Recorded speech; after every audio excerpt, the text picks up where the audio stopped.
Olá, meu nome é Nayara e este é mais um Ordem do Dia. Quem fala melhor? Ordem do dia. E o tema de hoje é a atividade de inteligência no Brasil. Esse episódio vai ser um pouco diferente. Para explicar esse assunto de forma clara e completa, enviamos algumas perguntas diretamente a oficiais da Agência Brasileira de Inteligência, a ABIN.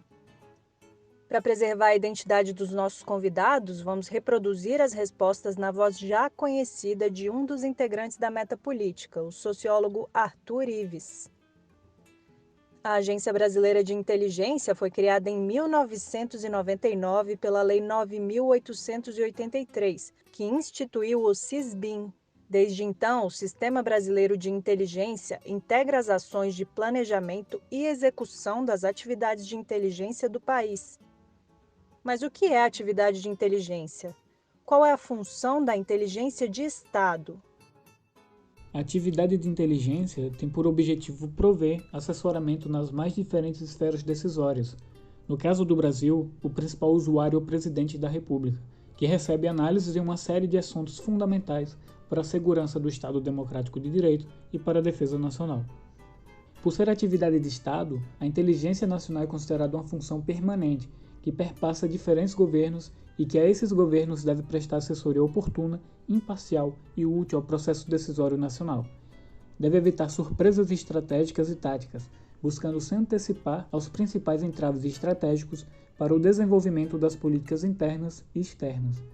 Ainda, cabe proteger o país de ações de espionagem por parte de outros serviços de inteligência, mesmo que se trate de nações tidas como amigas. Além disso, a atividade de inteligência tem crescente protagonismo em assuntos afetos à criminalidade transacional e no combate ao terrorismo internacional. Em suas origens históricas, a inteligência está intimamente ligada à guerra. A estratégia, em seu sentido clássico, como a arte do general, é a ponte entre a política e o uso dos meios militares para a consecução dos objetivos nacionais. Nesse sentido, a inteligência é o próprio alicerce que mantém essa ponte de pé. As guerras do Afeganistão em 2001 e do Iraque em 2003 são eventos mais recentes nos quais a inteligência foi chamada a dar importante parcela de contribuição. No entanto, como os temas mencionados anteriormente nos indicam, a inteligência vai além das situações de conflito deflagrados, como diversos casos da Guerra Fria podem inclusive ilustrar, ainda mais nos dias de hoje, onde o progresso tecnológico tornou turva as linhas que definem um conflito. Qual é o papel da ABIN no Sistema Brasileiro de Inteligência? De acordo com a lei de criação da ABIN, a agência é o órgão central do Sistema Brasileiro de Inteligência. Nesse âmbito, a ABIN exerce funções de coordenação e busca fomentar discussões e o progresso da comunidade de inteligência brasileira. Hoje conta-se com 42 órgãos, com perspectiva de aumento ante o crescente interesse e profissionalismo na atividade. No âmbito do Sistema Brasileiro de Inteligência, busca-se desenvolvimento de parcerias e de troca de informações sobre temas estratégicos. A atuação conjunta dos diferentes órgãos, por meio de suas divisões de inteligência, é fundamental para um trabalho de inteligência consistente. Cabe ainda dizer que, muito embora diversos órgãos componham o Sistema Brasileiro de Inteligência, a ABIN é o único que tem inteligência como sua atividade central e finalística. No Brasil, a troca de informações deve ser constantemente fomentada como parte da boa prática para a atividade de inteligência. Por exemplo, durante a investigação da Comissão do Congresso dos Estados Unidos, que avaliou as razões por trás dos atentados de 11 de setembro, foi identificado que um dos pontos centrais a serem reforçados para evitar um novo ataque foi a necessidade de se melhorar os mecanismos de compartilhamento de dados entre os órgãos de inteligência dos Estados Unidos. Como estão estruturadas as carreiras da ABIN? Quais são as atribuições de cada uma delas? Existem 4 carreiras principais na ABIN. São elas: oficial de inteligência, oficial técnico de inteligência, agente de inteligência e agente técnico de inteligência. As carreiras de oficiais são de nível superior e as de agentes são de nível médio. A carreira de oficial de inteligência é responsável pelo desenvolvimento das atividades finalísticas da ABIN. Os oficiais de inteligência são responsáveis pela produção dos chamados conhecimentos de inteligência, pelas ações de salvaguarda de assuntos sensíveis e pela realização de operações de inteligência. Ainda, cabe aos oficiais o desenvolvimento dos recursos humanos da agência, bem como de pesquisa e desenvolvimento científico e tecnológico para a segurança da informação, além da obtenção e análise de dados. O cargo de agente de inteligência tem como atribuição fornecer suporte aos oficiais no desenvolvimento das suas atividades precípuas. Já os oficiais técnicos têm como atribuição o trato das atividades de gestão técnico-administrativas, suporte e apoio logístico aos trabalhos realizados pelos oficiais de inteligência.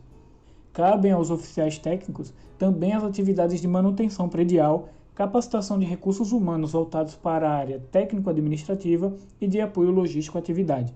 Assim, como no caso do agente de inteligência, o agente técnico deve prestar o suporte aos oficiais técnicos na realização de suas atribuições.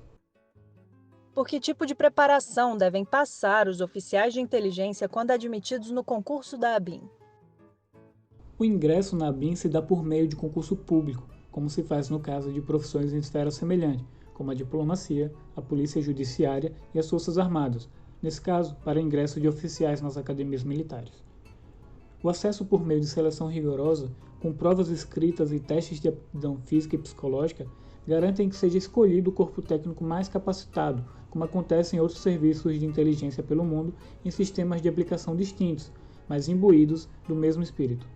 Além de o concurso público ser o instrumento legal indicado pela Constituição de 1988, trata-se de prática que visa favorecer maior diversidade de formações, de pluralidade de pensamento e de diversidade de representação, independente de classe, credo, origem social ou étnica, dentro de um estado das proporções do Brasil. Na última etapa do certame de acesso às carreiras da ABIN, o candidato deve completar o curso de formação em inteligência, quando é pela primeira vez exposto aos temas das atividades de inteligência e à realidade institucional. Como funciona a classificação de sigilo das atividades desenvolvidas pelas organizações de inteligência, como a ABIN? Atualmente, a ABIN, por expressa disposição da Lei de Acesso à Informação, só pode atribuir grau de sigilo reservado. Documentos secretos e ultrassecretos somente são classificados pelo ministro do Gabinete de Segurança Institucional, que é o órgão ao qual a ABIN está subordinada. Sobre essa última resposta, vale mencionar que a classificação de sigilo está relacionada ao prazo de restrição de acesso atribuído a uma informação. Tudo isso está detalhado na Lei de Acesso à Informação, a LAI, que é a Lei 12.527 de 2011. Conforme o artigo 24, as informações de Estado podem ser classificadas como ultrassecreta, secreta ou reservada. O prazo de restrição de acesso a uma informação ultrassecreta é de 25 anos, de uma informação secreta é de 15 anos e de uma informação sigilosa é de 5 anos. Para quem se interessar e quiser saber mais sobre esse assunto, vamos deixar o link da Lei de Acesso à Informação na descrição desse episódio. Nós questionamos nossos convidados sobre o investimento do Brasil na atividade de inteligência. O Brasil investe o suficiente em inteligência? Quais são as implicações da falta de investimento na área? Lamentavelmente, o Brasil investe muito pouco em inteligência. A necessidade de recursos é fundamental para o aperfeiçoamento tecnológico, para a capacitação e desenvolvimento de atividades de análise e atividades operacionais, tanto em âmbito nacional quanto internacional. O investimento deve ser do tamanho das pretensões estratégicas de um país com a importância internacional que o Brasil tem. Igualmente, um orçamento adequado deve levar em consideração a dimensão dos desafios nacionais e de proteção das nossas fronteiras. Há muito desconhecimento e preconceito sobre a atividade de inteligência no Brasil hoje.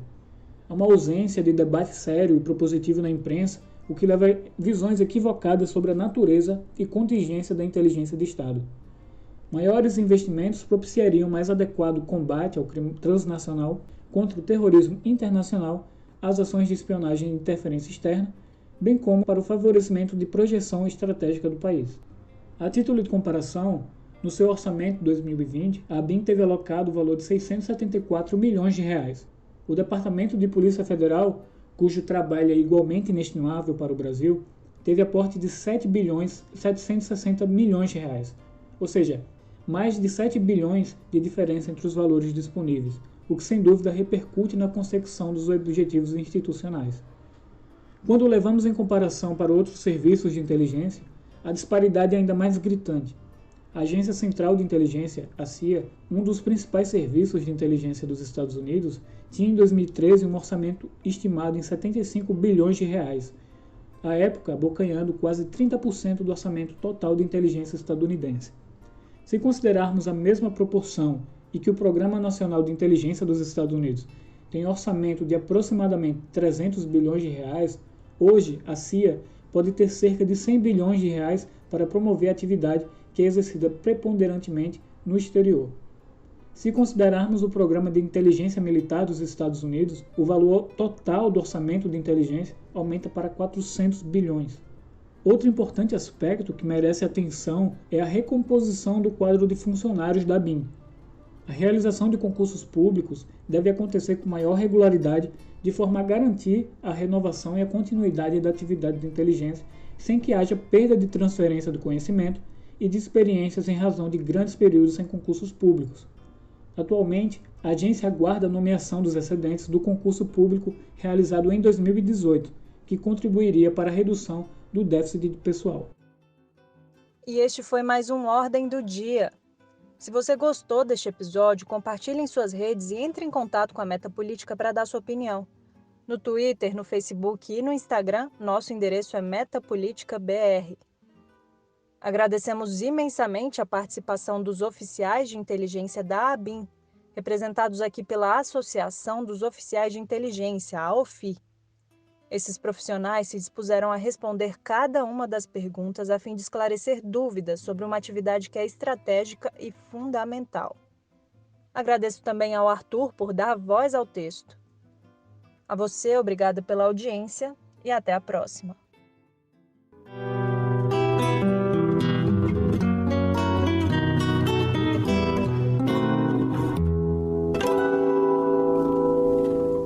Com os meus agradecimentos, está encerrada a sessão.